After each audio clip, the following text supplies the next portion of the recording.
আজ বাড়ির একটা গেট টুগেদারের ভিডিও আপনাদের সঙ্গে শেয়ার করছি। তো ছাদে সবাই মিলে রান্না করা হচ্ছিল, তারই ভিডিও। তো এখানে ধনেপাতা কুচি করে রাখা আছে, তার সঙ্গে রয়েছে এটা পেঁয়াজ কুচি করে রাখা, আর একটা পাত্রে রয়েছে আদা পেস্ট করে রাখা, আর একটাতে রয়েছে রসুন পেস্ট করে রাখা, আর রয়েছে টমেটো কুচি করে রাখা। তো প্রায় 3 থেকে 3.5 কিলো মতন এখানে চিকেন রান্না হয়েছে। তো তার জন্য এতগুলো করে এতটা অ্যারেঞ্জমেন্ট করা। তো এখানে রয়েছে বাবা মেইন আমাদের এখানে হেড কুক আজকে। তো বাবা এখানে তেলের মধ্যে গোটা লঙ্কা আর তেজপাতা আর গোটা গরম মশলা এখানে ফোড়ন দিয়ে দিয়েছে।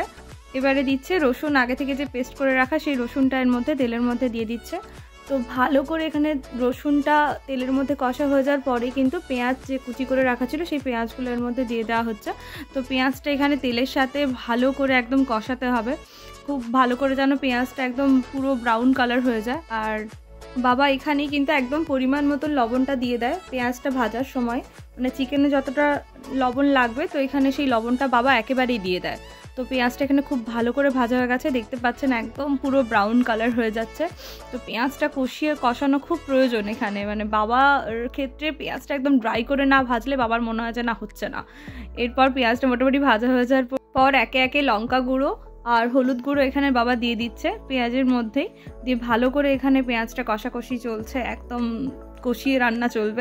এরপরে একটুখানি অল্প একটু জল দিয়েছে, কারণ লঙ্কা গুঁড়ো আর হলুদ গুঁড়োটা দেওয়ার পরে কিন্তু অনেক সময় তেলের মধ্যে যাতে না পুড়ে যায় ওই জন্য অল্প একটু জল দিতে হয়। তো জল দেওয়ার পরে এরপরে দিয়ে দিচ্ছে টমেটো যে কুচি করে রাখা ছিল সেই টমেটোগুলো।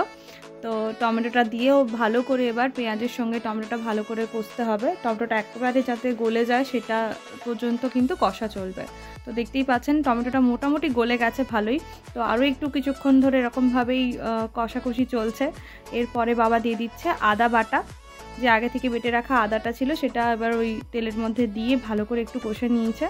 কষে নেওয়ার পরে এরপরে যে আগে থেকে ধনেপাতাগুলো কুচি করে রাখা ছিল সেই ধনেপাতা কুচিগুলো এর মধ্যে দিয়ে দিচ্ছে।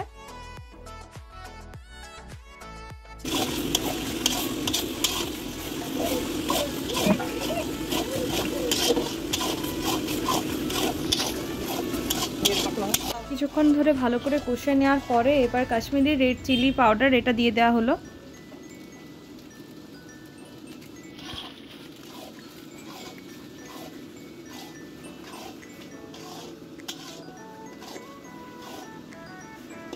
এরপর আগে থেকে ধুয়ে রাখা চিকেন, তার সঙ্গে চিকেনটার মধ্যে টক দই, একটু হলুদ গুঁড়ো, একটু লঙ্কা গুঁড়ো, একটু আদা রসুনের পেস্ট আর একটুখানি সর্ষের তেল দিয়ে এটাকে ম্যারিনেট করে রাখা ছিল। সেই ম্যারিনেট করা চিকেনটাই কিন্তু এরপরে ওই যে মশলা কষাটা ছিল সেই মশলা কষার মধ্যে দিয়ে দেওয়া হবে। তো ভালো করে এখানে চিকেনটা একদম দুজন কাকু আর বাবা মিলে একদম চিকেনটাকে ঢেলে দিল, কারণ অনেকটা চিকেন আর অনেকটা বড় জায়গার মধ্যে হচ্ছে যেহেতু।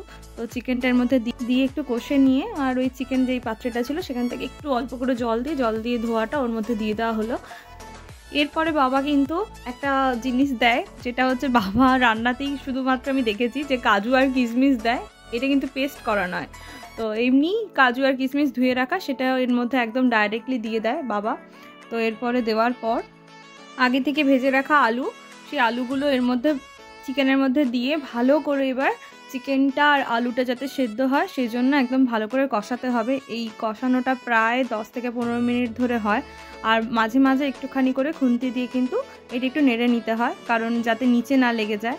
তো দেখতেই পাচ্ছেন এখানে খুব সুন্দরভাবে চিকেনটা ফুটছে, আর তার সাথে এত সুন্দর একটা চিকেনের স্মেল আসছে যেটা আমি ডেসক্রাইব করতে পারবো না, খুব ভালো লাগে এই গন্ধটা আমার।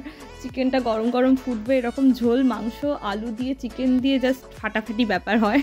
তো এই চিকেন কষা মোটামুটি আমাদের কিন্তু তৈরি। একটুখানি এখানে চেক করে নিচ্ছে বাবা আলুটা সেদ্ধ হয়েছে কিনা। তো আলুটা সেদ্ধ হয়ে গেলে কিন্তু চিকেনের ঝোলটা মোটামুটি তৈরি হয়ে যায়। তো দেখতেই পাচ্ছেন এখানে কিন্তু সুন্দরভাবে একটা চিকেনের কালার এসছে, আর মোটামুটি আলুটাও ভালো করে সিদ্ধ হয়ে গেছে। ব্যাস তৈরি আমাদের আলু আর চিকেনের ঝোল। তো গরম গরম ভাতের সাথে জাস্ট ফাটাফাটি লেগেছে। আজকের ভিডিওটা আপনাদের কেমন লাগলো অবশ্যই কমেন্ট করে জানাবেন। ধন্যবাদ।